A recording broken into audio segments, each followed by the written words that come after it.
Tudo bom? Por aí. Também, graças a Deus.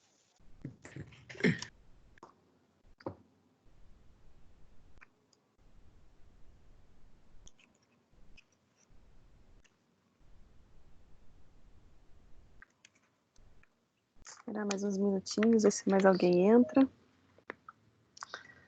A Luana pipocando.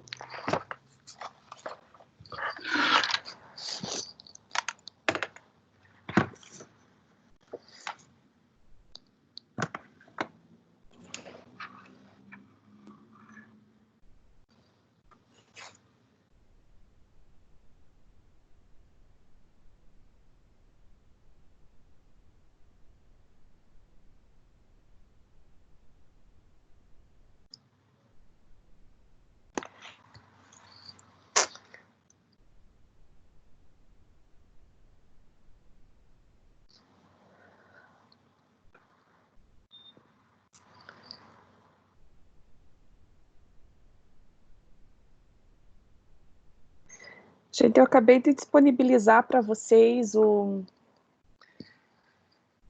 material que eu vou usar com vocês hoje, tá? E o que vai dar base para nossa última atividade do semestre, tá bom? Acabei de mandar lá no nosso grupo. Não cabe no AVA. Então, acabei mandando no WhatsApp. Bom dia, beleza, professora? Todo mundo com vozinha de sono? Nossa, eu acordei com uma dor de dente que vocês não fazem ideia. Pior que eu faço, Lu, semana passada aconteceu comigo, tô lidando com um canal no meio dessa pandemia, você acredita? Meu Deus. Tava irradiando aqui, na verdade não era o dente só que tava doendo, era até o ouvido. Meu Deus. E eu Nossa, morrendo tô de ruim. medo de... mas tem que cuidar, tem que fazer o quê? Fazer o quê mesmo? Essa semana eu tenho que voltar para finalizar, mas meu Deus, que medo.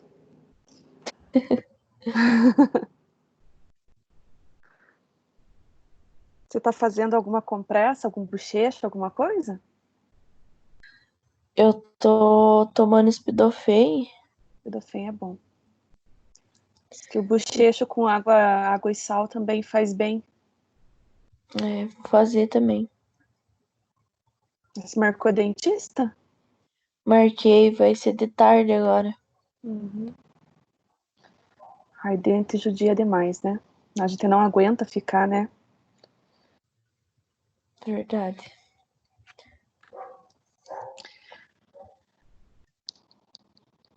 Pessoal, vocês querem começar falando do trabalho de vocês? Como é que foi? Querem começar apresentando do aplicativo que a gente conversou na semana passada?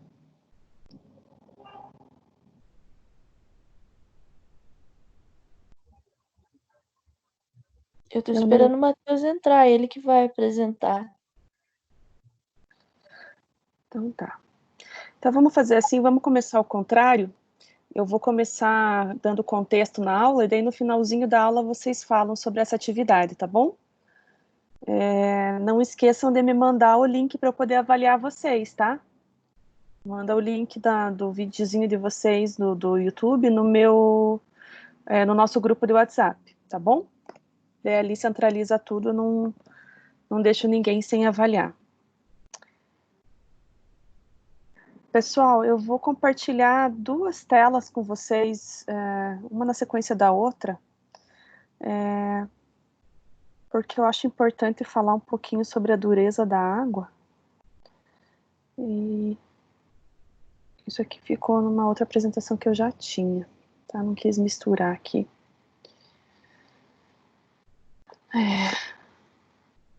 Deixa eu só ver.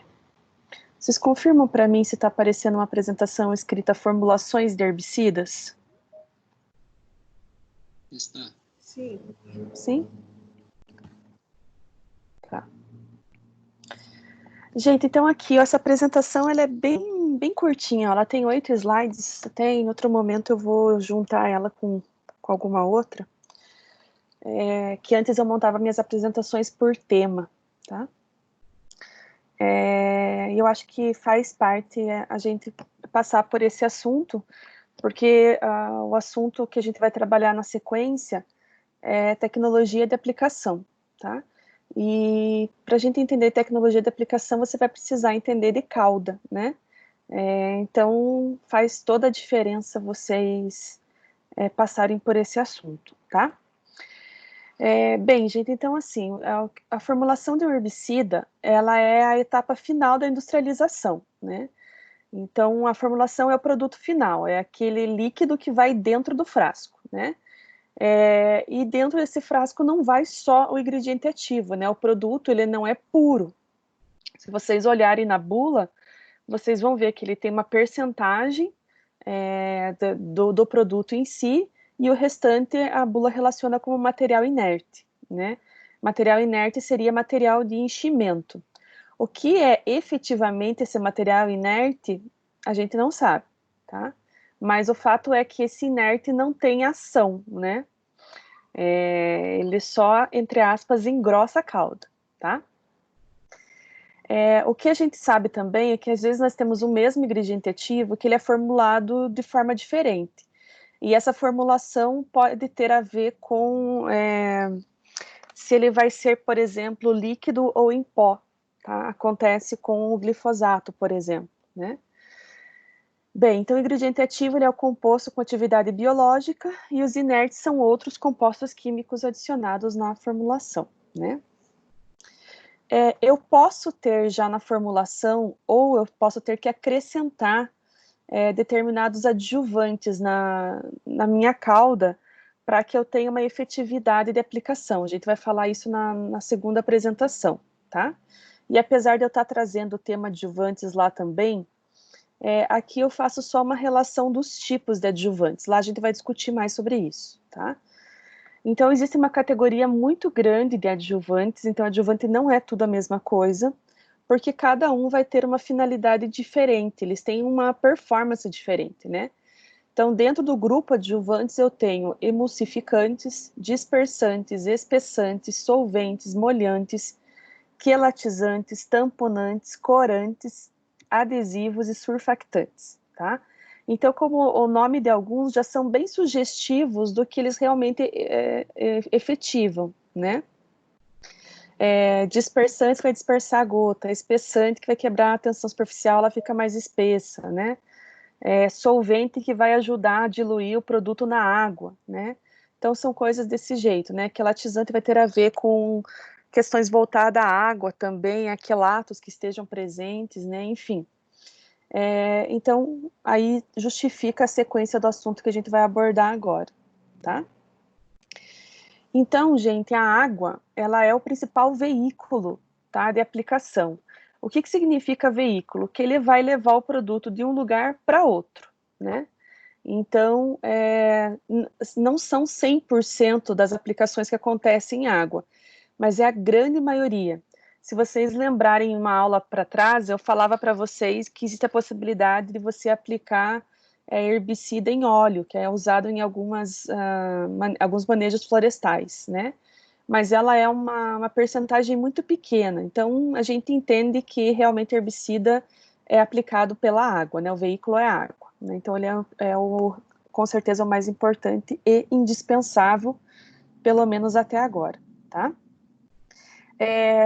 Quando a gente vai fazer a aplicação de um produto, gente, normalmente as fazendas, elas vão fazer a captura dessa água de alguma forma, né? Então, ou elas já estão próximas de rios e mananciais, ou elas vão fazer um poço artesiano, enfim. A questão é que essa água precisa ser analisada, né? Existem alguns kits que você pode ter e faz por exemplo, essa classificação do carbonato de cálcio para saber a dureza da água, mas você pode mandar essa água para análise em um laboratório, tá? E o importante é você saber sobre a dureza da água, né? Porque isso vai reagir com os produtos químicos e isso pode fazer com que o produto perca a sua ação, tá? Então, aí, uma das formas de você tratar, você vai ter que tratar a água antes de colocar o produto no tanque, tá? Então, a classificação de dureza da água é essa que eu estou mostrando aí para vocês. a medição dessa dureza é em ppm de carbonato de cálcio, né? Então, partes por milhão. Quantas partes por milhão eu tenho de carbonato de cálcio na água, né? Então, se for mais de 534, a água é muito dura, né? Se for 71,2, a água é muito branda. E o restante fica entre essa classificação, tá? Aí eu coloquei aqui para vocês, olha, a dureza da água pode ser corrigida acrescentando um surfactante não iônico, né? Então, ó, surfactante a gente acabou de ver que é um tipo de adjuvante, o que reduz a tensão superficial dos líquidos, ou acrescentando quelatizante, que é outro adjuvante, a água, isolando a carga elétrica e suprindo a reatividade de íons, tá? Então, as empresas formulam seus produtos para serem... Opa, faltou aqui. Deixa eu só arrumar. Para serem compatíveis com 20 até 320 ppm de carbonato de cálcio, tá? Que representa até uma água semidura.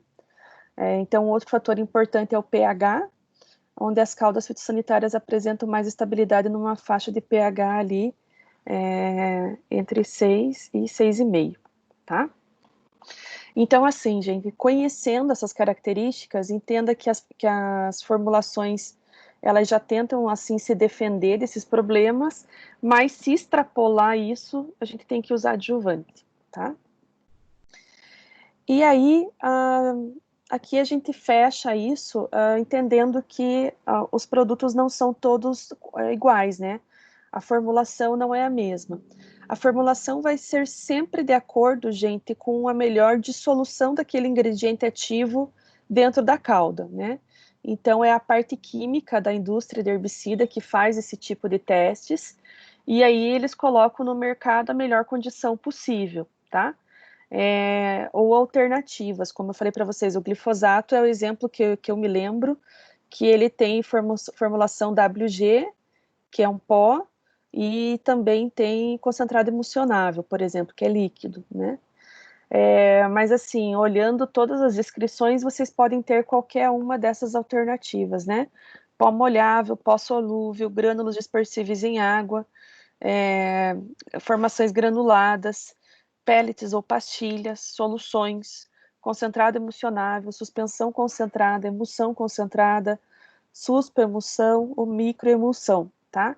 Então, aonde vocês estão vendo que aparece a palavra emulsão de alguma forma, já relacionem que ela é um líquido mais oleoso, né?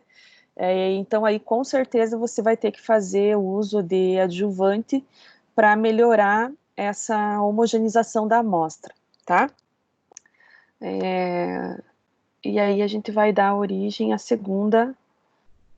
ao nosso segundo assunto. Deixa eu só compartilhar a tela correta agora com vocês.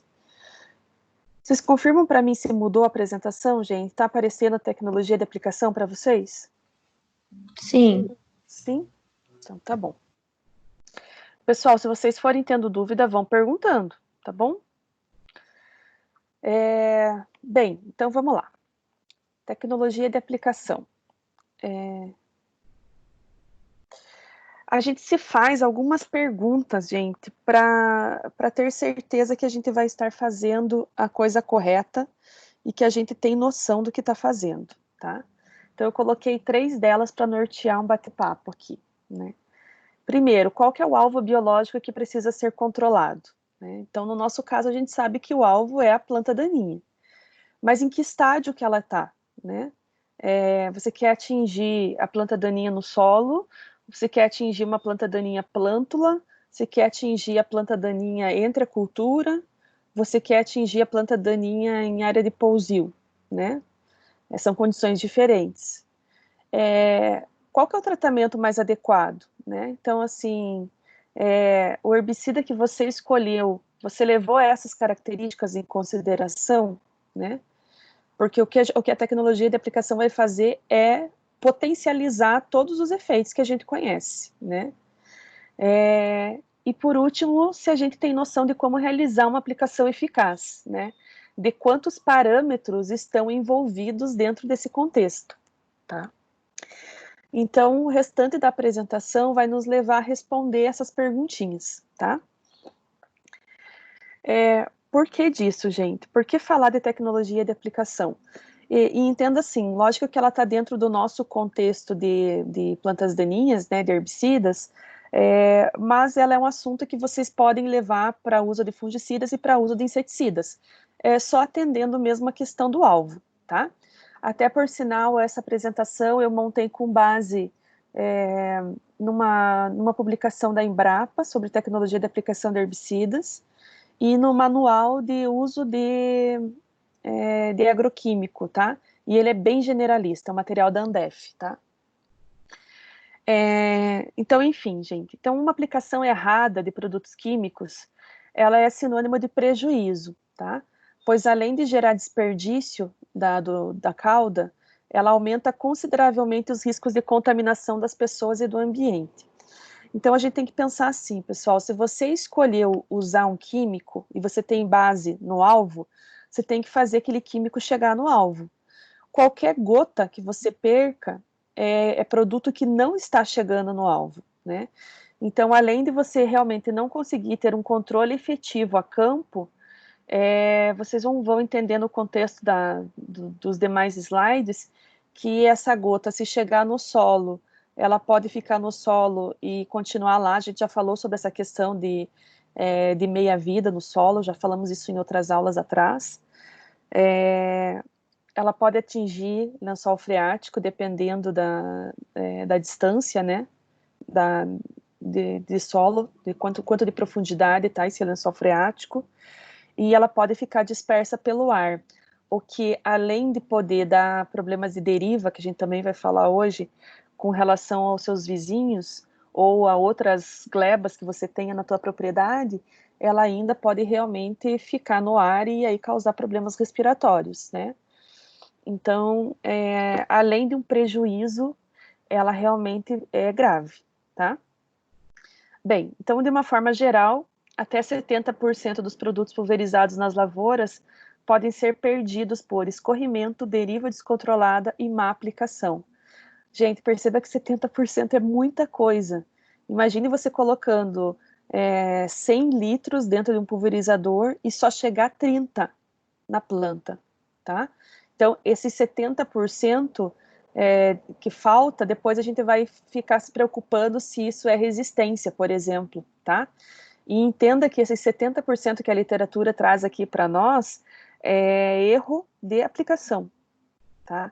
Então, ou é um problema com a máquina, ou é um problema com quem regulou a máquina, tá? Então, por isso que a gente vai conversar bastante sobre isso, tá?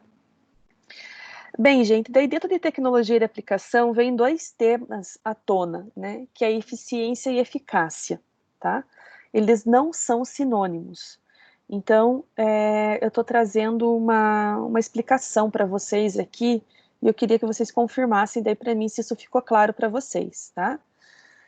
Então, quanto à eficiência, né, refere-se à quantidade de material que foi retido pelo alvo, né, em relação àquela emitida pela máquina. Então, normalmente expressa em percentagem. Tá? Então, quanto que saiu do bico do pulverizador e quanto dessa quantidade efetivamente chegou na planta. Tá? É a relação entre a dose teoricamente requerida para o controle e dose efetivamente empregada, geralmente expressa em percentagem. A eficiência de um herbicida aplicado ao alvo dependerá estritamente da quantidade de produto ativo que atinge o alvo, seja ele solo ou partes aéreas, tá? Então, de novo, gente, eficiência tem a ver com quanto sai da máquina e efetivamente chega na planta, tá? Com relação à eficácia, né? Então, muitas vezes, o local onde o herbicida é depositado não é onde ele irá agir, né? Porque você vai fazer a deposição do produto e ele ainda tem que se movimentar para o local de ação, para o sítio de ação, né? Ou via indireta, caso sementes no solo, então causando um efeito biológico sobre a planta daninha.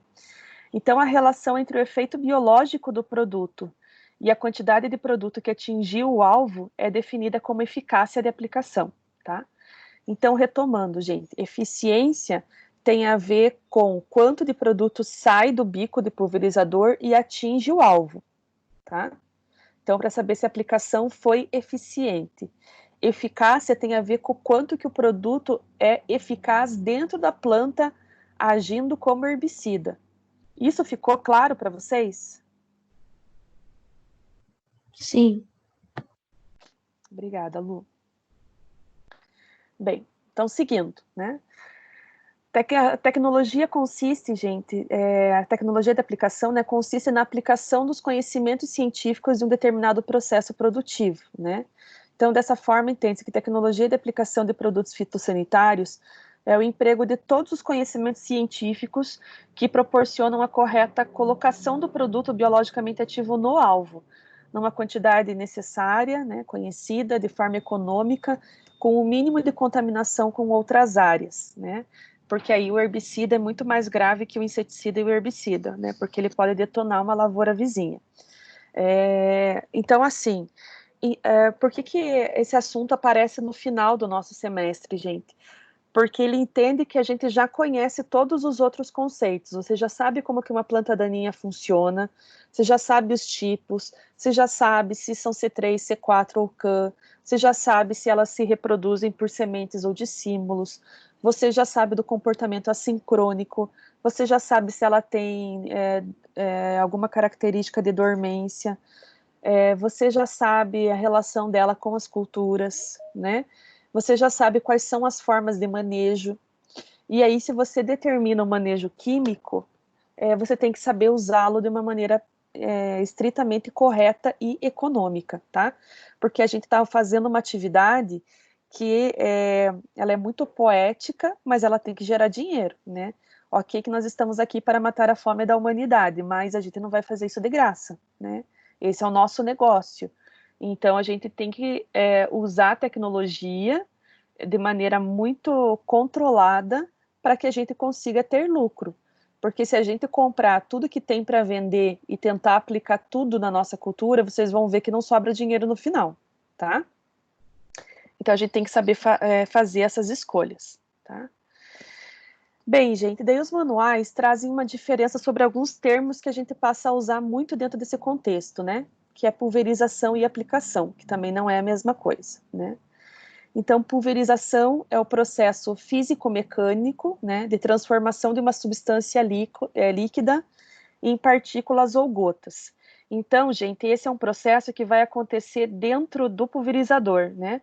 Então, dentro do tanque, você vai colocar uma solução, você vai diluir o herbicida em água, e aí, desse tanque, vai haver uma ligação até as pontas, aonde pelo bico vai sair essa substância líquida quase na forma de vapor, né? Como eu estou tentando representar para vocês nessa imagem ali do lado. Aí todo esse processo vocês aprendem dentro da disciplina de máquinas, tá? Então a pulverização tem a ver realmente com o pulverizador, tá? A aplicação é a deposição de gotas sobre um alvo desejado com tamanho e densidade adequada aos objetivos propostos, tá? Então, gente, veja que a aplicação tem a ver com a eficiência, né?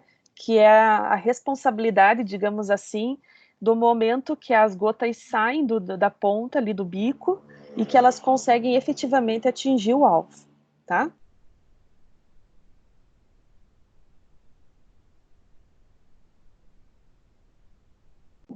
Ficou claro, gente? Vocês estão me ouvindo? Sim. Tá, obrigada. Sim, professor. Sim, professora. Obrigada. Beleza. Então, como a gente falou ali anteriormente, eu vou vendo os errinhos aqui e vou corrigir. A água é o principal veículo de aplicação, tá? Por que a água, gente? Eu coloquei alguns fatores aqui para tornar isso lógico para vocês, né? A primeira questão está relacionada aqui, ó, ao baixo custo de aquisição da água, tá? E a facilidade de obtenção na propriedade. Além do que, a gente sabe que a água é um solvente universal. Então, muitos constituintes conseguem ser compatíveis e diluídos em água, né? Aqueles que não conseguem, a gente vai usar de adjuvantes para fazer a promoção dessa calda, tá? Aí eu coloquei ali para vocês alguns poréns com relação à água, né? Então, ela apresenta dois problemas sérios, né? A tensão superficial, que pode ser amenizada com o uso de aditivos, e a segunda questão, a facilidade de evaporação, tá? Porque já faz parte do ciclo hidrológico a evaporação, então não é um fenômeno que precisa ser estimulado, né? Então, as folhas em geral também a gente já viu que elas são hidrófobas, porque elas têm muita serosidade, né? Possuem pelos, enfim, a gente já viu tudo isso. Então, a gente tem que garantir realmente que a água consiga atingir esse alvo e permanecer nele, mas entendendo que a gente corre o risco da evaporação, tá? Então, outro problema inerente já falei ali que é a evaporação, a superfície do líquido ela é aumentada quando fragmentada com pequenas gotas, né? Perdendo a porção volátil por uma superfície durante a sua trajetória, né? Aí eu encontrei essa fórmula que representa aí o tempo de vida da gota, né? E aí eu trouxe aqui para vocês como uma referência, tá? Então, dentro dessa fórmula, a gente vai colocar o diâmetro da gota em milímetros, que isso normalmente a gente especifica, a gente já vai ver para frente, né? E então coloca esse valor ao quadrado dividido por 80 vezes o ΔT, né? Que é a diferença de temperatura. E com isso a gente consegue ter o tempo de duração da vida útil de uma gota, tá? Eu já vou mostrar outras tabelas para vocês na sequência, a gente já vai relacionar esse item com outros, tá? Aqui, por exemplo, gente, eu estou colocando para vocês o tempo de vida útil da gota em função de variáveis como temperatura, umidade relativa do ar, diâmetro das gotas e distância de queda, tá? A gente vai falar isso lá no finalzinho de novo, tá? Então, eu estou colocando aqui para vocês 3 diâmetros iniciais, né, para determinar a vida útil, então seria de 50 milímetros, 100 e 200, e de quanto que seria o tempo de extinção dessa gota nessa condição, né? Então, vejamos lá, ó. Se eu tiver uma temperatura de 20 graus, com uma umidade relativa de 80, né, 80%, o delta de variação de temperatura está entre 2,2, tá? Então, pode estar 22 para cima ou 18 para baixo. Nessa condição, o tempo de extinção numa gota de 50 milímetros leva 14 segundos, tá? E ele vai ser disperso numa distância de até 12 centímetros, tá? Quase 13. Se a gota tiver 100 milímetros de diâmetro, tá? O tempo de extinção passa a ser 57 segundos e distribuído numa distância de 6,7, né? Distância de queda. E se a gota tiver um tamanho maior, o tempo de extinção também é maior e a distância de queda também, tá? Se a gente aumentar 10 graus a temperatura e diminuir a umidade relativa do ar, perceba, gente, que o tempo de extinção diminui muito em qualquer um dos tipos do tamanho de gota, tá? Se for 50, o tempo de extinção é 4 segundos.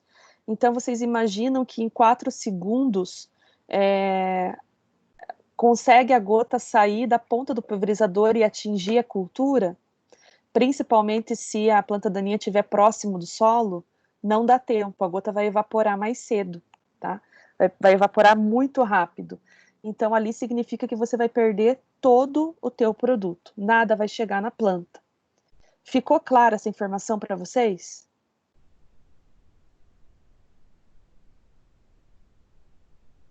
Ficou. Obrigada. Sim. Então, tá bom. Bom, gente, então a gente está percebendo que o produto não age sozinho, né? Então a gente vai ter que fazer aí algumas regulagens e calibragens e a partir da regulagem e calibragem fazer algumas escolhas, né? Para ter certeza que a gente está potencializando o produto no alvo, né? Então aqui eu estou trazendo mais uma diferença para vocês entre o termo regular e calibrar um equipamento, né? Então, regular significa ajustar os componentes da máquina às características da cultura, né, e produtos a serem utilizados. Então, dentro da regulagem está o ajuste de velocidade, os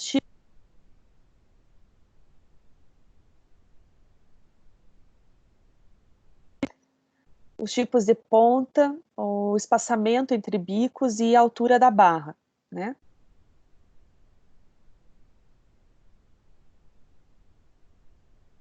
O meu mudo tá acionando sozinho aqui. Com relação a calibrar, a gente verificar a vazão das pontas, né?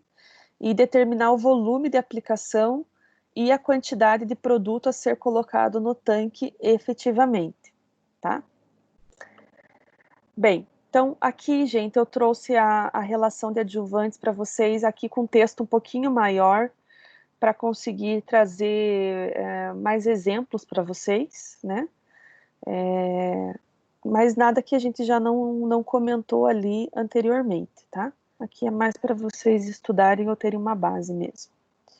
Bem, então a interação entre o produto e o pulverizador, tá?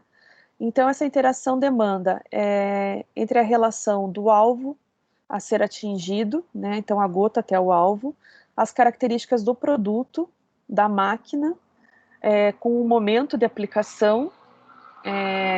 Isso tem a ver tanto com as condições climáticas quanto com o estágio da cultura ou da planta daninha, ou os dois, né? Então, o que eu quero deixar bem claro para vocês é que a palavra-chave desse slide é interação, querendo dizer, gente, que esses itens não agem sozinhos, né? Então, não adianta eu só conhecer o alvo, não adianta eu só conhecer a máquina, não adianta eu só conhecer o produto, não adianta eu só conhecer o estádio da cultura, tá? Eu preciso do conhecimento associado a todas essas características para que eu consiga fazer a interação entre elas e determinar qual que é o momento adequado para a aplicação, tá? Bem, aí, gente, a partir do momento em que a gente dilui esse produto, o adjuvante, na calda, a gente tem que trabalhar com uma amostra homogênea, né? Então, por isso existe um agitador dentro do tanque, né? Então, é muito importante a gente ter certeza que esse agitador está funcionando e determinar uma rotação adequada para ele, né? Então, por isso que eu coloquei ali, o primeiro passo é saber se o agitador está funcionando adequadamente. Sem isso, você já vai perder muito dinheiro, tá? Então, por isso que é bem importante nos períodos onde você não está usando o pulverizador, você fazer revisões ou regulagens para que isso não aconteça, as falhas, né? Ou você não perceba essas falhas no momento que você está precisando usar o equipamento, tá? Com relação a pulverizadores tratorizados, né? A literatura indica que vocês trabalhem com uma rotação de 540 RPMs de tomada de potência, tá? Se trabalhar com uma rotação inferior a 540, haverá redução no número de revoluções na hélice, né? Então ela vai rotacionar mais devagar, ou da quantidade de cauda devolvida ao tanque pelo retorno, né? Porque isso serve para fazer uma agitação hidráulica. Então ambas as reduções podem interferir diretamente na eficácia dos produtos, principalmente em função da sua formulação. Por que ele está dizendo isso, gente? Porque quando você coloca dentro do tanque, aquilo ali virou um outro produto, e ele tem que ser um produto homogêneo. Eu não posso ter em alguns bicos distribuindo água, e outros bicos distribuindo adjuvante, e outros distribuindo herbicidas, ou distribuindo os três, mas em concentrações diferentes, porque isso está dividido, tipo óleo trifásico da Natura dentro do tanque de pulverizador, né? Isso não pode acontecer. Então, essa parte do agitador, ela é muito importante, tá? Aí aqui eu coloquei alguns exemplos para vocês, né? Então, com relação a alguns tipos de formulação, a gente já viu lá no passado que existem vários, né? Aí eu estou colocando aqui, então, formulações do tipo pó molhável ou suspensão concentrada, tá? Por possuírem partículas sólidas em suspensão, então são do tipo pó, né, ou grânulos, elas tendem a se depositar no fundo do pulverizador em condições de agitação ineficiente, tá? Porque aí a gente entende que é uma questão de massa, elas vão pesar e vão para o fundo, tá? É assim como se você jogasse, gente, açúcar num copo de água, tá? Pode ver que se você não agitar, a tendência é que ele vá para o fundo. Formulações concentrado ou emulsionável, cujo princípio ativo é líquido, não solúvel em água, eles tendem a migrar para a superfície nessas condições, tá? Esses e as emulsões. E aí lembra da teoria do água e óleo. Se você jogar um óleo em cima de um copo de água, ele não vai descer, ele vai ficar suspenso por causa da tensão superficial da água, né? Então isso faz com que no início da aplicação a concentração de produtos seja superior ou inferior à do final, né? Então significa uma má distribuição. Então a gente tem que garantir que exista realmente uma solução, tá? Por isso que os manuais trazem essa figura, tá? Então, gente, eu nunca posso ter as duas primeiras, né? Dentro do pulverizador, eu tenho que ter ela homogênea, tem que estar como a terceira figura, tá? Tem um vídeo no YouTube, depois se vocês quiserem dar uma olhada, eu fiquei com receio de baixar e não dá tempo da gente conversar sobre tudo. De uma empresa chamada UPL. Eles sugerem que quando você precisar fazer qualquer mistura de tanque, mesmo que seja uma emulsão com a água e o adjuvante, que você pegue uma garrafa de 2 litros, né? Coloque água, coloque uma quantidade X proporcional, né, desse herbicida que vai a tanque, e que você chacoalhe essa garrafa por 20 vezes, tá? E aí você aguarda 5 minutos para saber como que vai ser a aparência dessa calda, tá? Então, essa mistura eu entendo que seria uma simulação desse agitador, né? E aí a característica mesmo da cauda que vai estar saindo pelos bicos, porque a gente tem que pensar que o agitador, ele está movimentando dentro do tanque. A partir do tanque não tem outro agitador, então do tanque passando pelas mangueiras até chegar no bico, é só a questão fluida da água, tá? Então você tem que garantir que até na ponta vai estar homogêneo. Deu para entender isso, galera?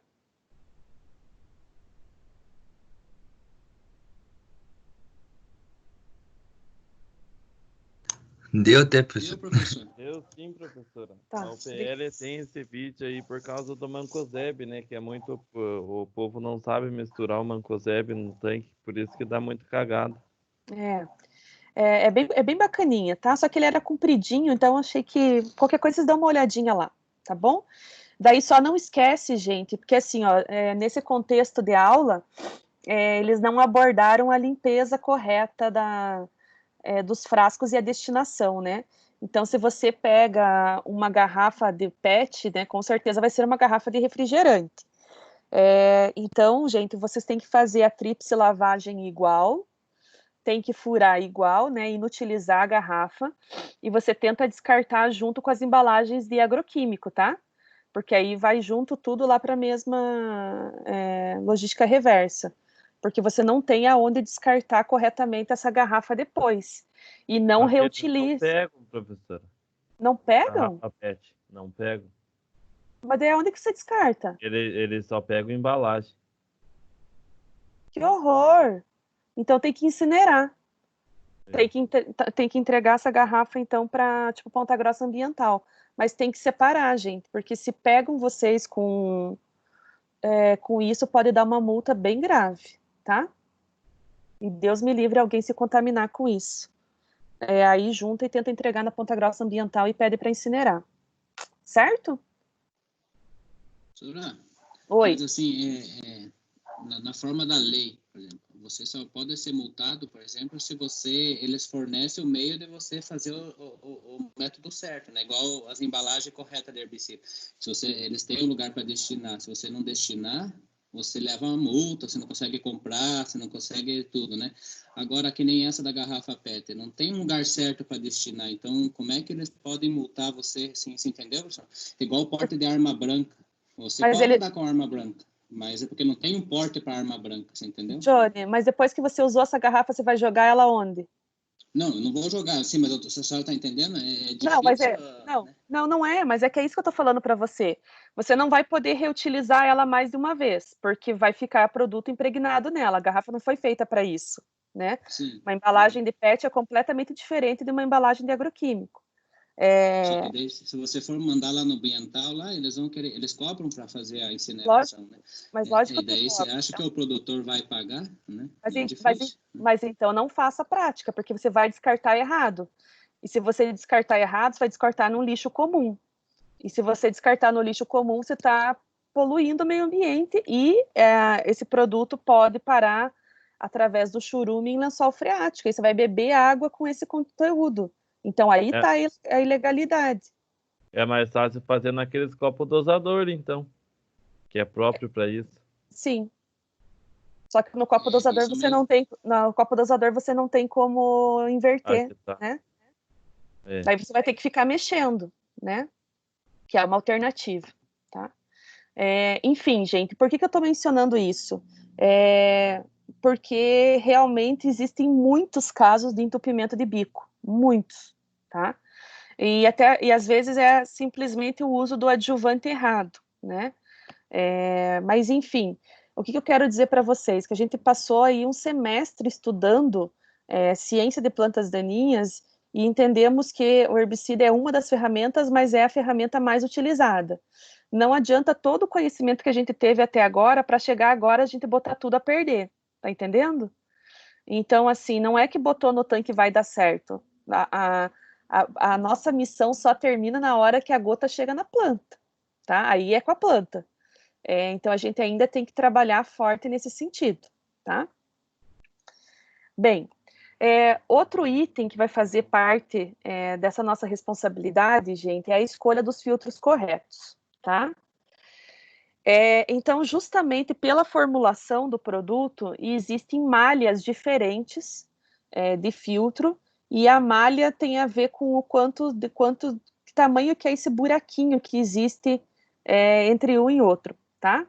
Então, eu coloquei um exemplo aqui para vocês. Formulações pó molhável ou suspensão concentrada, por possuírem partículas sólidas na cauda, elas podem apresentar problemas no pulverizador com filtros de malha 80 ou superior, uma vez que o diâmetro das partículas de pó poderá ser superior ao da abertura das peneiras muito finas, tá? Então, o que acontece? O produto vai ficar todo retido na peneira, tá? No filtro. E aí, lógico que não vai chegar a dose correta na planta, e aí o acúmulo disso vai acabar fazendo entupimento dos bicos, tá? Então, é isso que eu coloco aqui para vocês, tá? Então, eu coloquei, ó, dessa forma, na aplicação de suspensão, filtros de malha fina, bem como as pontas de pulverização que exigem a utilização de tais malhas, não devem ser empregados, devendo-se optar por malhas de 50, né? Ou mesmo menores, quando possível. Então, assim, gente, eu coloquei esse slide aqui como cuidado para vocês, mas normalmente na bula do produto existe uma recomendação, tá? Para que você saiba escolher tanto o bico correto quanto essa peneira, tá? Ou esse filtro. Então, eu coloquei um esquema aqui tentando representar isso para vocês, né? Então, perceba que o que está em bolinha e esse roxinho aqui é o produto com a gota da água, tá? Então, quando ele passa por esse filtro, eu não posso ter só a gota lá no final, tá? Então, o filtro serve para que a impureza, que é o roxinho, fique, e que o produto, que é o vermelhinho, passe, tá? Então, aqui ele está mostrando para vocês, por exemplo, a malha adequada, ó. Então, vem a gota com o produto e impureza, essa impureza normalmente está na água, né? Então, passa pelo filtro, no final sai a gota com o produto, né? Então, a nossa cauda, e a sujeira ficou retida, tá? Se a malha for muito grossa, vai passar tudo direto, então não vai filtrar nada, era a mesma coisa que não tivesse, tá? Então, essa é a diferença das malhas. Então, se eu estou trabalhando com algum produto que ele é mais denso, né? Quanto mais denso ele for, maior a probabilidade dele ficar retido na malha. Então, a gente tem que ter essa noção também na hora de escolher, né? Agora, se ele for um produto bem líquido, bem diluído, a malha ajuda a filtrar muito essas impurezas, tá? Bem, gente, aí na sequência a gente fala então sobre volume, né, de pulverização. Então, o volume ele acaba sendo uma consequência da aplicação eficaz, né, e nunca de uma condição pré-estabelecida. Então, a gente precisa levar em consideração o alvo desejado, o tipo da ponta, as condições climáticas, a arquitetura da planta e o tipo de produto, tá? E aí vocês podem notar que nas bulas também, às vezes, vem uma definição que você pode usar um volume entre 100 e 200 litros de água, ou 200 a 400, ou quando a gente trabalhar com culturas perenes, pode ser de 600 até 1.000 litros. Enfim, os volumes são muito maiores, tá? Só que como que você determina esse volume? Não é por um achômetro, né? Você vai levar em consideração condições como essa, tá?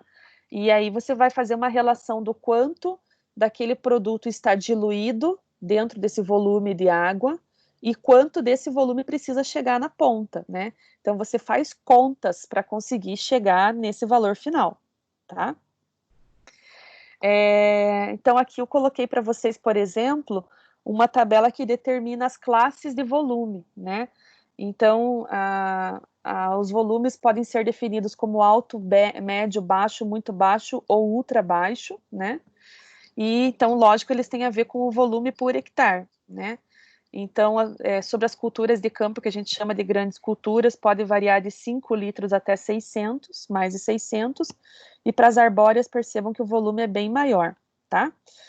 Aí, assim, gente, a questão de você trabalhar de alto até ultra baixo vai depender também de qual maquinário você vai estar utilizando para isso, né? Então, você vai ter aquilo que a gente falou no slide anterior. Tudo dentro da tecnologia de aplicação é uma interação. Você não faz uma escolha sozinha, né? Então, por exemplo, se você precisa, entre aspas, né? Precisa usar um volume aí superior a 600 litros de volume de água, né, de litros por hectare, você não vai fazer isso com drone, né, você não vai fazer isso com costal, você vai ter que ter um pulverizador adequado, e o contrário é verdadeiro. Você imagina, através de um pulverizador convencional, você distribuir 5 litros em 1 hectare, né, então você tem que ter a ferramenta adequada, tá? Aí vem uma outra questão associada ao tamanho das gotas, né? Então, uma ponta de pulverização não produz um único tipo de tamanho, ou um único tamanho de gota. Então, dessa forma, o tamanho utilizado na classificação da pulverização pode ser de fina, média ou grossa, né? E ela é definida pelo diâmetro da gota, que divide o volume pulverizado em partes iguais, né? Denominado aí, então, diâmetro mediano volumétrico. Eu vou afastar esse texto aqui para vocês verem a figura que eu coloquei aqui atrás, tá? Então, perceba, gente, aqui a gente já vai falar para frente, é um tipo de papel hidrossensível, né? Onde você faz esse tipo de teste. E aqui ele está mostrando uma classificação de gotas que vai desde muito fina até extra grossa ou muito grossa.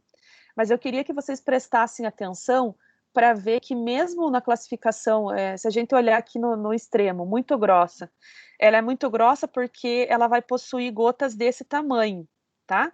Mas vocês percebem que aqui existem gotas de diferentes tamanhos?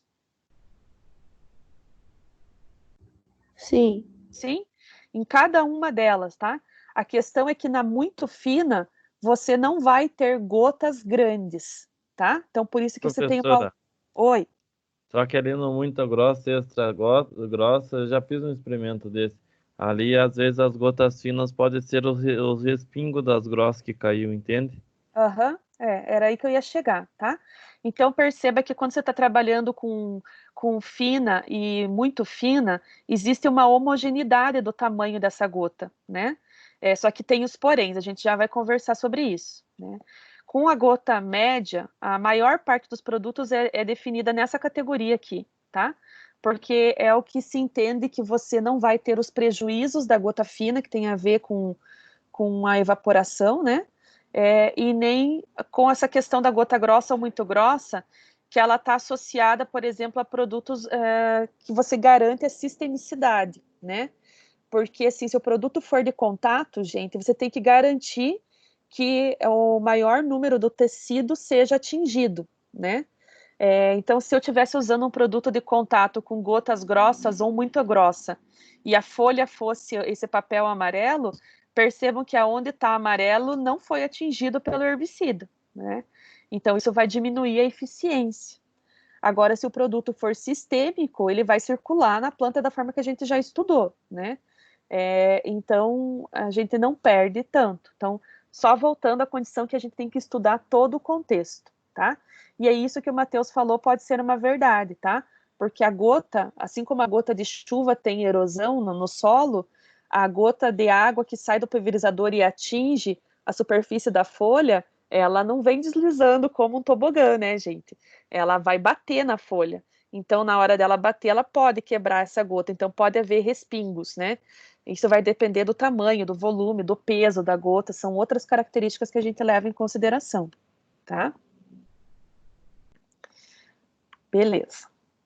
Bem, então, o que a gente classifica aí como gotas grandes, né? Então, os manuais dizem que gotas grandes são todas aquelas que são maiores que 400 micrômetros, né?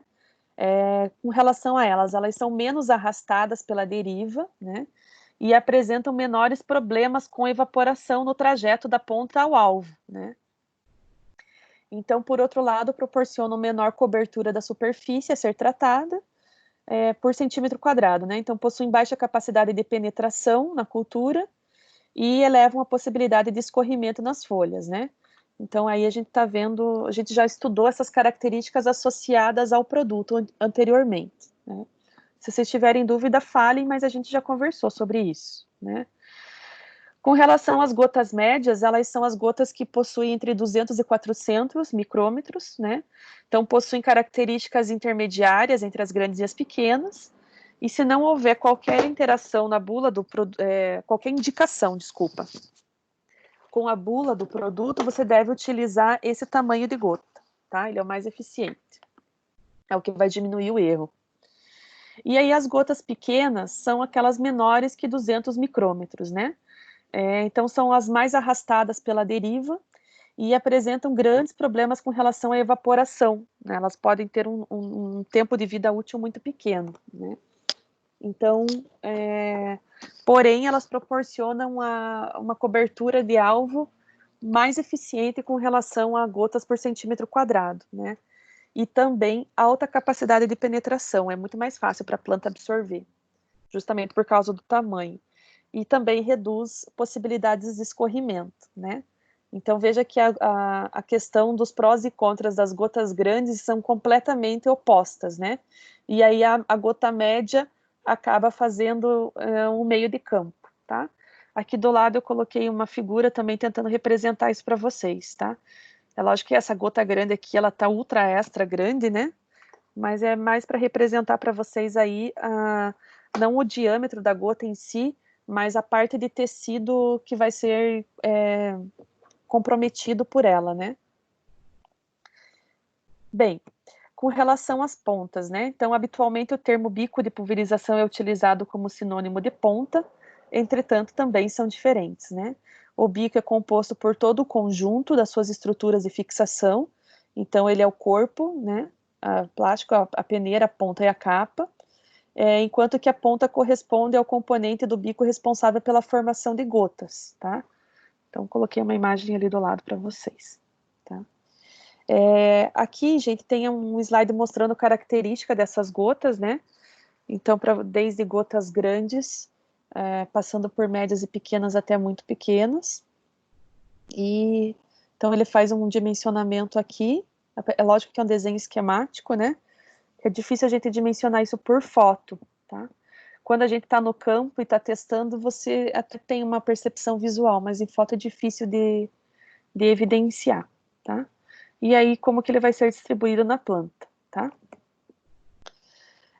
Bem, então aqui está um desenho esquemático disso, né? Então aqui o corpo, onde você vai encaixar a peneira, a ponta e o bico, né? E aí isso aqui forma o conjunto, né, da ponta.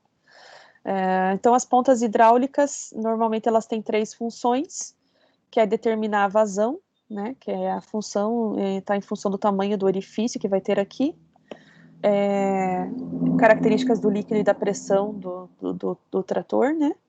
a distribuição, que é a função do modelo da ponta, e o tamanho de gotas, que também tem a ver com o modelo da ponta, tá? Então, existem alguns modelos que são amplamente utilizados, mas aí vai de vocês verem, se vocês entrarem no site da TIJET, por exemplo, gente, vocês vão ver a quantidade de material que eles têm, de orientação, de vídeos, tá? É bem bacana.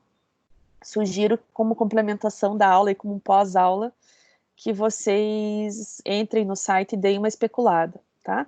Mas aí cada fabricante vai passar para vocês as recomendações de uso, né? Então, com relação a pontas de jato plano, né, também são chamadas de tipo leque ou de impacto. Então, elas produzem jato em um só plano e o seu uso é mais indicado para alvos planos, né, como solo, paredes ou mesmo culturas como soja, tá? Então, aí ele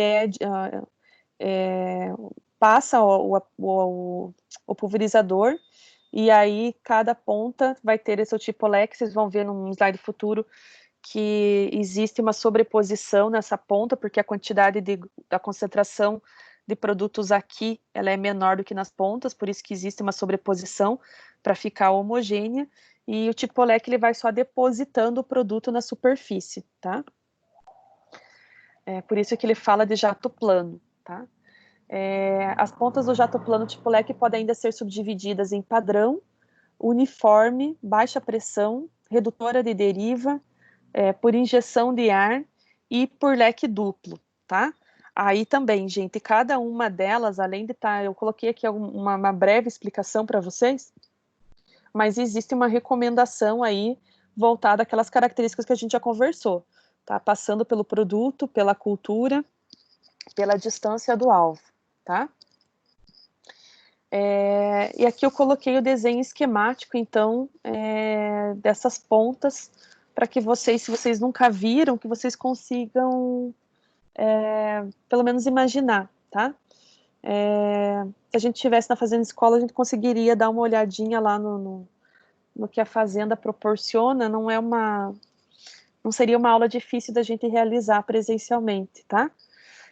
Mas vocês encontram muitos vídeos com relação a isso também, então quem nunca viu, especule um pouquinho no Facebook, no YouTube, que vale a pena, tá? Vocês conseguem ter uma visão bem clara, tá? E aí um outro tipo bastante utilizado também é as pontas de jato tipo cônico, né? Então são tipicamente compostas por dois componentes denominados de ponta e núcleo, né? Difusor, caracol, espirol ou core. Então aí vocês vão ver que ele pode ser do tipo cheio, né? Ou com uma ponta tipo oca por dentro, tá? Onde o líquido ele é injetado só externamente, como ele está mostrando aqui, tá? Chamado então de cone cheio ou cone vazio. E aí ele vai ter lógico que a forma com que ele vai fazer com que a gota chegue tem um outro tipo de padrão de deposição, né? Então, com o cone cheio, perceba que o padrão ele é mais homogêneo, né?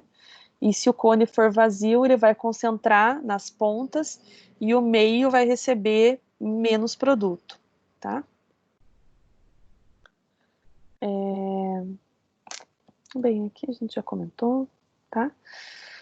O que é importante também a gente dimensionar, gente, é a influência das condições climáticas, né? Então, vamos imaginar que a gente já fez tudo, a gente já regulou o pulverizador, a gente já calculou a vazão, a gente já escolheu os bicos, né?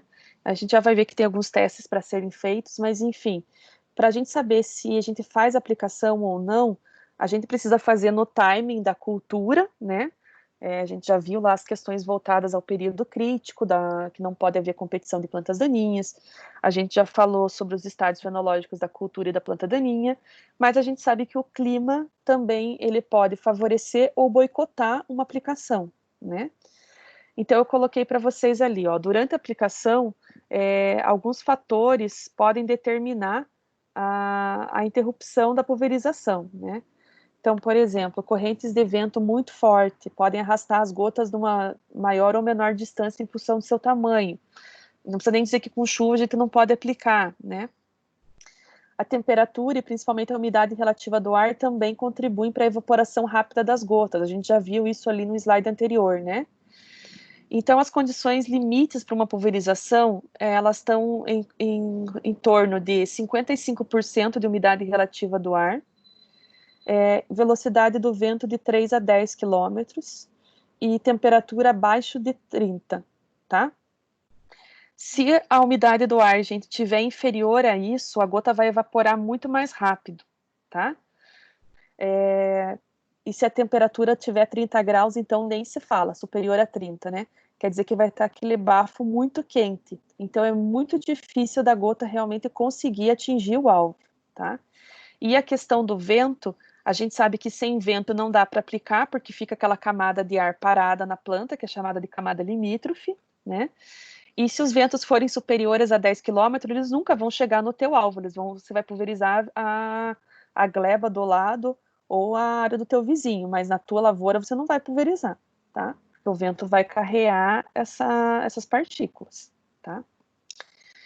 E aqui eu coloquei, então, de acordo com o manual de uso de produtos fitossanitários, né, uma relação de velocidade do ar e a tomada de decisão, né?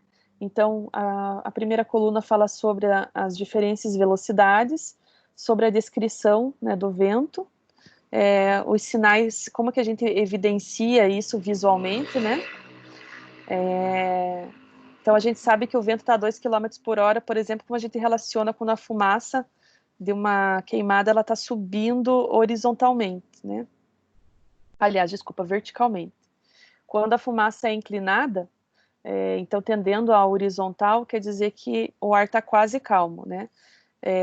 Veja que para as duas aqui não existe recomendação de pulverização, né? Então quer dizer que o vento está muito baixo. De 3,2 a 6,5 é uma brisa leve, quando as folhas balançam levemente, né? É o ideal para pulverizações em geral, tá? E aí aqui embaixo eu coloco a relação do vento leve e do vento moderado, seguindo a mesma lógica, tá? Bem, então com relação à escolha dos equipamentos, tá? Gente, escolha do equipamento tem a ver com a tecnologia do produtor, tá? É lógico que ele vai ter que fazer uso de um produto o qual ele tenha o maquinário apropriado, né? Mas com relação ao maquinário, vai depender do tipo de cultivo, do tamanho da área, do quanto que esse produtor tem para investir, né? Então, por mais que a gente faça uma relação direta, quando a gente pensa em tecnologia de aplicação, com certeza vocês pensam em grandes máquinas e potentes, eu pelo menos penso, né? Mas a gente não pode esquecer mesmo dos equipamentos, entre aspas, mais arcaicos, porque eles são muito utilizados ainda em alguns tipos de agricultura familiar, tá? Então, os mesmos cuidados que a gente tem que ter para um pulverizador grande, a gente tem que ter para um pulverizador de volume menor, né? Então, aqui está um exemplo do tipo costal. É um exemplo que a gente usa na pesquisa, só que daí ele é pressurizado a gás carbônico, tá? A gente chama de CO2. A gente também tem que fazer as mesmas regulagens de um pulverizador normal para a gente poder fazer o teste do produto, né? Tem esse tipo aqui chamado de atomizador costal, né? O volume são maior. Esse aqui eu não sei se vocês conhecem, tá? Ele é mais utilizado para a cultura de citros, por exemplo, né? Então ele faz um turbilhonamento bem grande, inclusive ele tem aparecido em alguns noticiários utilizados para fazer desinfecção de ruas agora na época do coronavírus, não sei se vocês já viram, tá? Por causa do volume que cabe e do potencial dele na distribuição de gotas, tá? Mas para nossa região ele não é muito comum devido às culturas que a gente tem aqui, né? Os nossos pulverizadores vão variar mais no sentido dessa imagem que eu estou mostrando, e aí eles vão ter diferença sobre o volume de tanque, né, e sobre a questão das barras, tá? Inclusive o TJET tem o último vídeo dele, se vocês forem olhar lá, é muito bacana a forma que eles trabalham as barras, a forma que eles dobram e a destreza que você tem de conseguir fazer a aplicação até fazendo a curva, né? Porque normalmente você tem que parar a aplicação para não haver sobreposição de gotas. Importante falar isso, gente, com relação a herbicidas, porque se você estiver fazendo a curva para voltar aplicando numa próxima linha, e você tiver com o pulverizador acionado, naqueles lugares aonde houver sobreposição das gotas, se for no caso da cultura, né, você pode causar uma fito bem violenta, porque você vai estar usando talvez mais do que o dobro da dose. Porque realmente por causa da sobreposição, tá? Outras formas de fazer aplicação de produtos podem passar por aeronaves, né? E aí também elas têm volumes e tecnologias diferentes. E aqui eu não coloquei, mas coloquei no finalzinho, e a gente vai fazer a nossa avaliação sobre isso, que são os drones, que como é uma tecnologia ultra nova, os livros ainda não contemplam, né? Então, a gente vai encontrar mesmo informações mais na internet, tá? Então, nenhum deles dispensa todos os comentários que a gente fez, tá? Aí, assim, gente, antes de você colocar esse trator para rodar com o pulverizador, convém que você faça testes, né? E é lógico que você vai fazer esses testes antes de colocar o herbicida. Então, a gente normalmente faz esses testes com água e recomenda-se o uso de algum corante para que você consiga visualizar isso, né? Então, essa prática aí, por exemplo, eu gostaria de fazer com vocês usando o costal, tá? Só que eu não sei se a gente vai ter oportunidade de mais aulas práticas.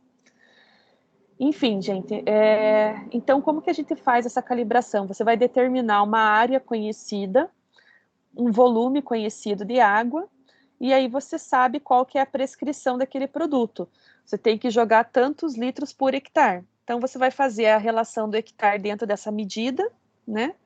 E o volume, e você vai dividir isso pelo tempo. Então, a gente calcula o passo da pessoa, né? Então, o passo da pessoa, ele equivale aos quilômetros por hora de um trator, né?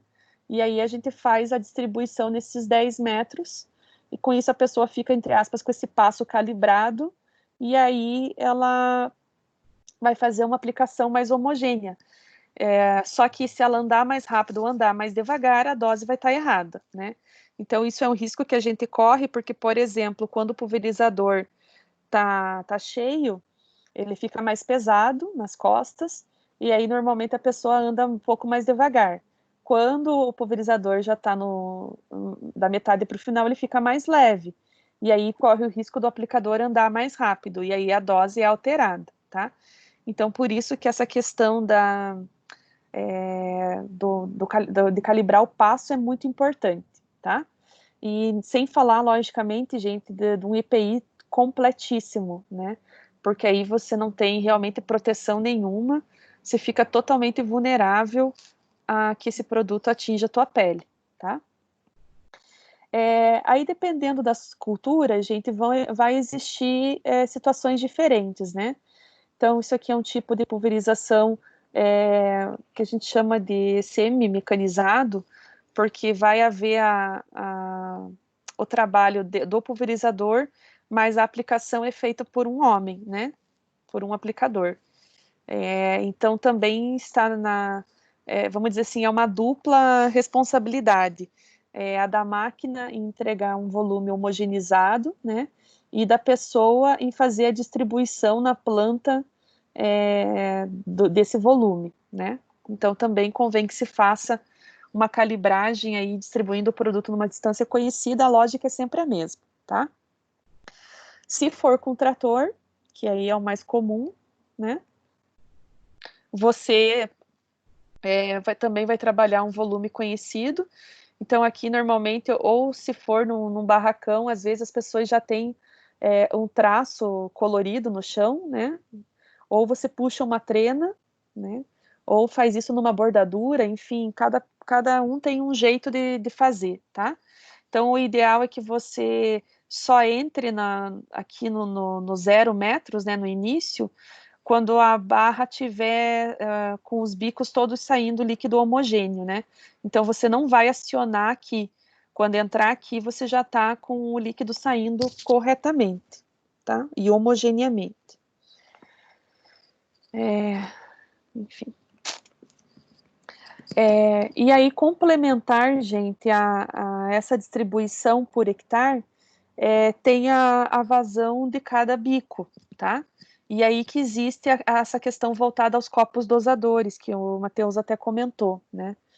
Então, o que você faz com o copo dosador? Também se aciona o pulverizador, deixa um tempo definido, que seria quantos litros, você vai determinar quantos litros vão cair por hectare em quanto tempo, né? Então, você vai determinar isso em cada bico, né? Então, desses litros todos, quanto que cada bico é responsável e quantos minutos eu preciso para distribuir esse volume naquele hectare, tá? Então, aí você faz uma relação do quanto que está saindo por cada bico, você vê se é o mesmo volume em cada bico, e se está caindo a mesma quantidade no mesmo tempo, tá? Então, aí você sabe que o equipamento está regulado e calibrado, tá? Bem, o que pode te auxiliar com relação a você saber se está caindo o tamanho de gotas aí adequado, né? A gente pode usar de artifícios para tentar avaliar isso, né? Então, eu coloco para vocês aqui, ó, qualquer que seja o alvo selecionado, o sistema de pulverização deverá ser capaz de produzir uma cobertura adequada, né? Então, a cobertura nada mais é do que o número de gotas por unidade de área. E aí existem algumas formas da gente avaliar essa cobertura, né? Então, o mais conhecido para nós é o papel hidrossensível, né? Que é esse amarelinho. Mas ele não é a única forma da gente perceber isso visualmente. Então, os manuais trazem para vocês, gente, que vocês podem fazer o uso de corante, né? Por quê? Porque o corante vai demonstrar uma mancha colorida que você vai conseguir perceber. E existe um papel chamado papel fotográfico, tipo Chrome Coat da Kodak, tá? Então, ele é um papel que, se você usar uma anilina específica, né, essa anilina gruda nesse papel e você consegue fazer a verificação. Tem pessoas que tentam fazer com papel chamex, com cartolina, com outros papéis que não vai funcionar, tá? Porque as gotas vão escorrer. Então, por isso que tem que ser um papel específico, tá? Mas o mais utilizado e recomendável, que tem mais tecnologia, é esse papel amarelinho mesmo, que é o papel hidrossensível, tá? Então, ele é produzido pela Syngenta, distribuído pela Spraying System, né? E é uma tecnologia realmente muito utilizada, tá? E uma terceira condição seria utilizar traçadores fluorescentes. Só que aí você tem que ter um aparato de laboratório para conseguir enxergar isso, gente. Porque, assim, o pigmento fluorescente não é tão difícil de ser adquirido, né? Então, você vai diluir ele na água e vai fazer uma simulação de aplicação. A questão é que você não vai enxergar. Então, você tem que pegar as partes da planta que você quer avaliar e levar até uma câmera escura que tenha luz ultravioleta, né? Ou luz negra. Se você conseguir desenvolver isso em algum lugar, você vai conseguir avaliar, tá? Senão, tem que mandar para um laboratório especializado. Mas são coletas, esse aqui é um tipo bem utilizado por pesquisadores de tecnologia de aplicação, tá? Então, seriam aí esses 3 tipos de teste. Então, parâmetros aí para uma densidade adequada, né, aconselhável para herbicida, seria que a gente tivesse aí as gotas que a gente já falou lá atrás, que são as medianas, tá? Então, para cada produto vai ter uma determinação diferente, tá? Com relação a cuidados com o meio ambiente, gente, a palavra-chave é a deriva, né? A deriva vem a ser o deslocamento da cauda fora do alvo desejado. Então, você aplica num lugar, mas está indo para outro, tá? Então, esse fenômeno pode se dar pela ação do vento, ou escorrimentos, ou volatilização, né?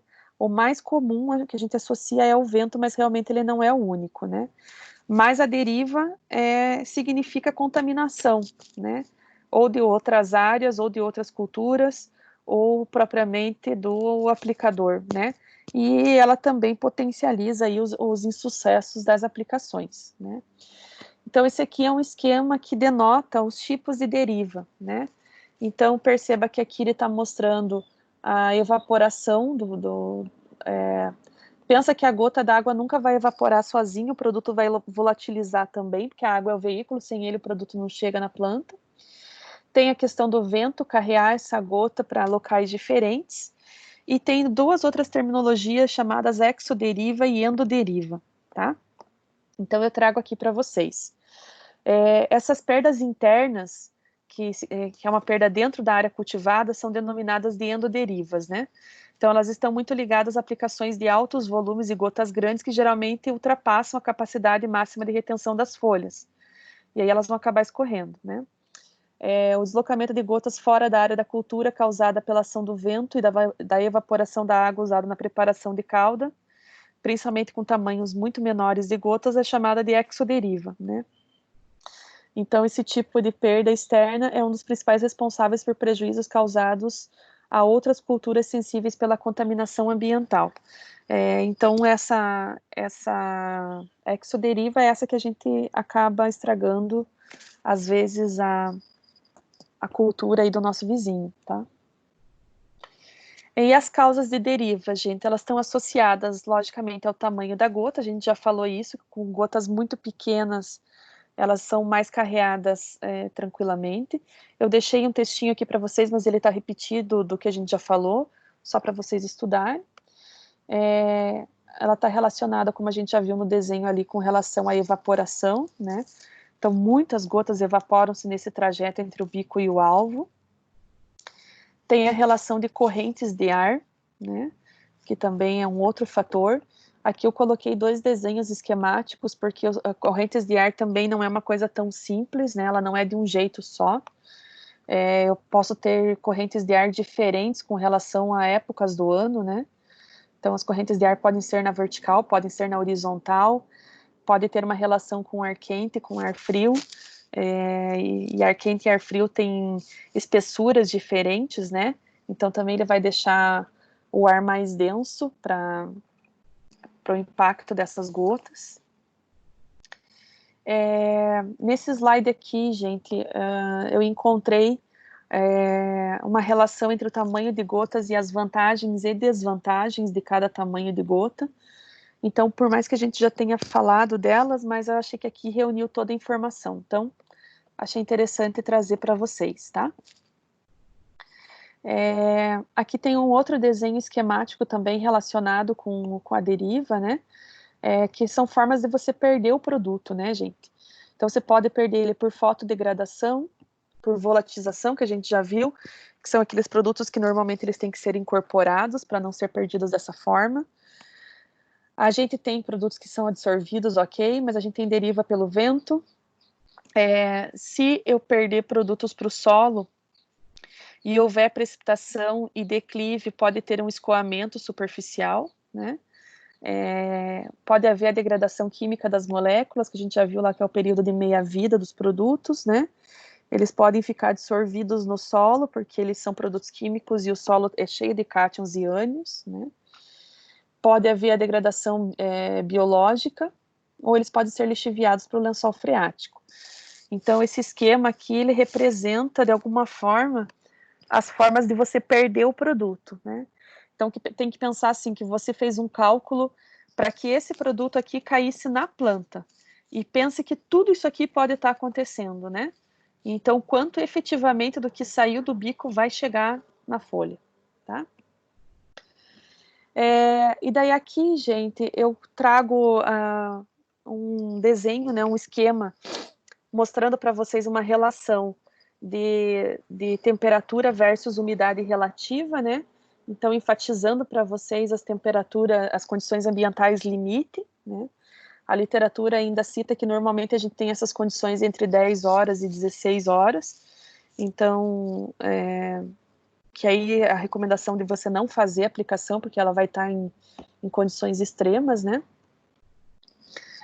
Então, fazer só nas recomendações adequadas, tá? Dentro da recomendação adequada.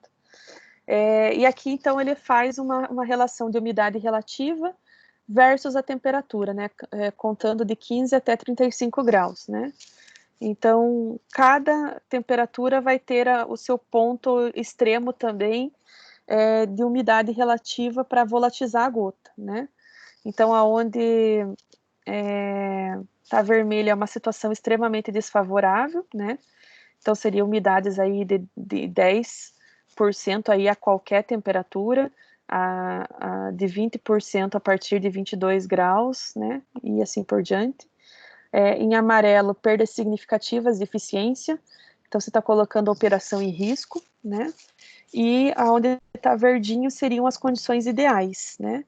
Então, veja que seria, se tiver friozinho, pode ser em temperaturas em volta de, aliás, umidade relativa por volta de 50% a 40%, mas quanto mais quente, a umidade relativa tem que estar maior, tá?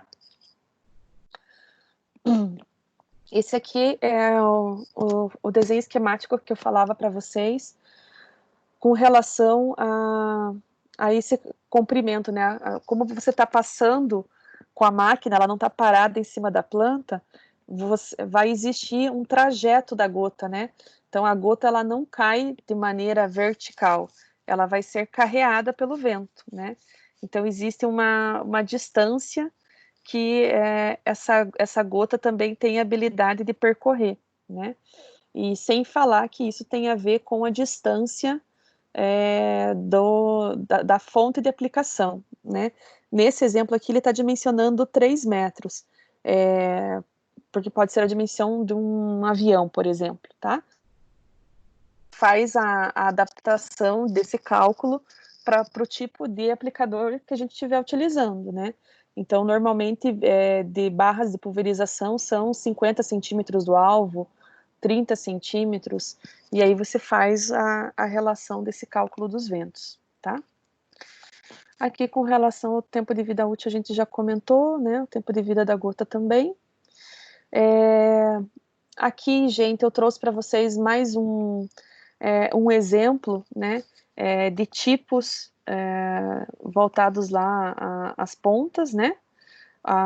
Aqui a indicação do qual filtro que deve ser utilizado, né?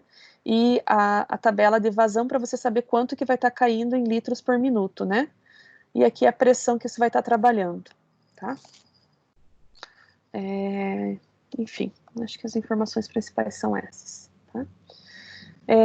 Essa tabela, gente, ela faz menção aí a todos os tipos de produto, para nós interessa o herbicida, né?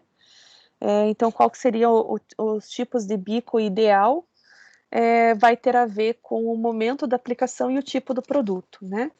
Então, normalmente, se um herbicida é pré-emergente, a gente deveria utilizar o tipo leque, né? Se o produto for pós-emergente, ele vai variar entre o leque e os tipos de cônico, né?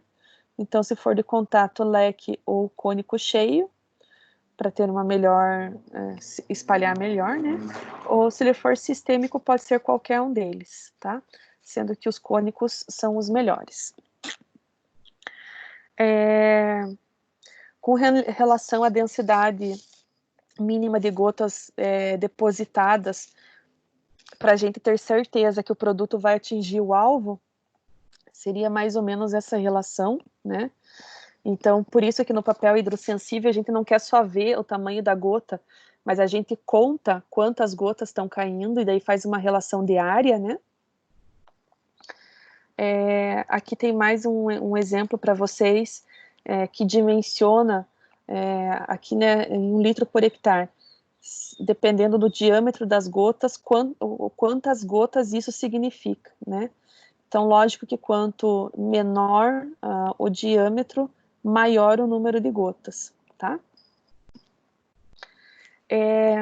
Normalmente, gente, as empresas que fazem treinamento com relação ao uso de equipamento, elas têm, eu até procurei a imagem, mas eu não consegui localizar, um equipamento onde ele tem várias, como se fossem vários locos aqui, né? e ele tem essa parede transparente, e aí você coloca abaixo do pulverizador e vai deixar ali por tanto tempo. E aí aqui você consegue dimensionar o volume, tá? Então isso serve para você saber se o volume tá saindo correto e se a distribuição também está, né? Então perceba que aqui ele está mostrando para nós o que seria uma distribuição ideal, né? Aqui ele está considerando o coeficiente de variação de 6%, porque perceba que existe uma pequena variação, né? Mas ela está dentro do indicado. E aqui a situação de bicos muito desgastados ou danificados, e aí perceba que não vai cair o mesmo volume de produto nas plantas, tá? Então perceba que nessa condição aqui, você ter falha na aplicação é grande, gente, e aí às vezes a suspeita de resistência vem, mas o problema não era do produto não estar funcionando na planta, o problema é que o produto não chegou na planta, tá? Por causa simplesmente do bico. Você fez todo o restante correto, mas está usando um bico velho ou estragado, tá? Então aqui tá as partes constituintes do bico, a gente já viu ano passado, ficou fora de ordem isso daqui. E aqui mais um gráfico para vocês de condições de vento, né? Então, quando que ele é recomendável ou não a sua pulverização, né? A gente já viu lá na forma de desenho. E com isso, gente, a gente fecha esse assunto. Antes da gente partir para os aplicativos, aí eu queria saber se vocês têm alguma dúvida, se ficou claro.